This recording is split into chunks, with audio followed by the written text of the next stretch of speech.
In the desolate wasteland of the post-apocalyptic Arctic, where the unforgiving cold and constant threat of radiation permeated the air, a group of survivors sought refuge within the icy confines of an abandoned military base. The Arctic base, once a bastion of scientific research, now stood as a sanctuary against the horrors that roamed the frozen tundra.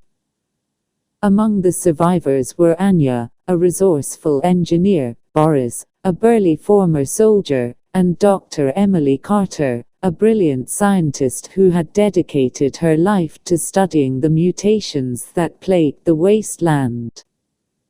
Together, they had transformed the base into a haven, using their combined skills to maintain the precarious balance between survival and extinction.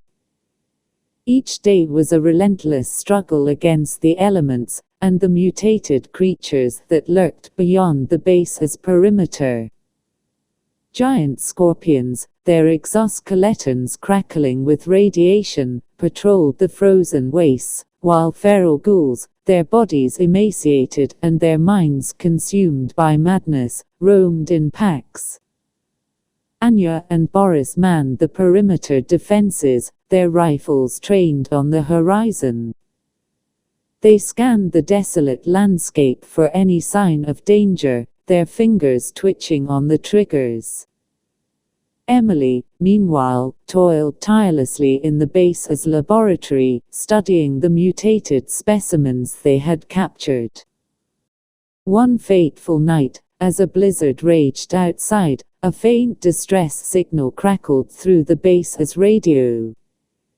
It was coming from a nearby outpost, where a small group of survivors had become trapped by a horde of mutated creatures. Without hesitation, Anya, Boris, and Emily assembled a rescue team, and set out into the storm. The journey was perilous. The wind howled like a banshee, blinding them with snow and threatening to freeze them to the bone. They pressed on, guided only by the faint glow of the distress signal. As they approached the outpost, they could hear the desperate cries of the survivors. With grim determination, they stormed the outpost, their weapons blazing. Mutated creatures fell before their onslaught, their bodies riddled with bullets. Finally, they breached the main entrance and found the survivors huddled together in terror.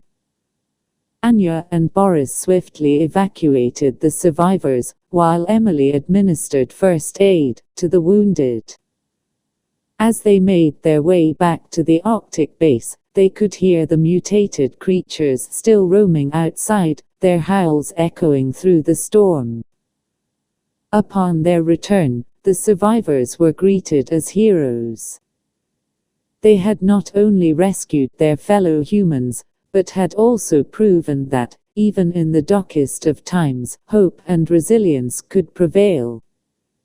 The Arctic base became a symbol of defiance against the horrors of the wasteland, a testament to the indomitable spirit of those who had survived.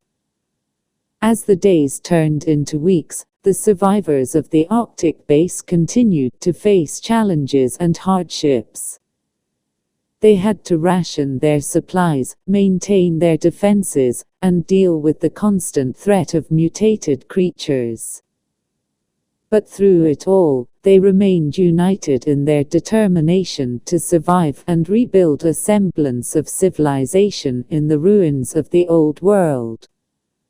Anya, Boris, and Emily became the leaders of this new community, guiding their fellow survivors through the treacherous path ahead. They established rules and responsibilities, ensuring that everyone contributed to the common good. They also fostered a sense of camaraderie and hope, reminding each other that even in the darkest of times, they were not alone.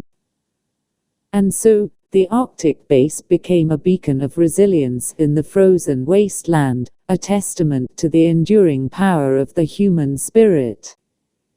Its inhabitants had not only survived the apocalypse but had also found a way to thrive, creating a new society from the ashes of the old. Yay, the end. Oh right, yeah, I have to do this stuff now. Like, comment and subscribe. And please watch my other videos and comment ideas on stories.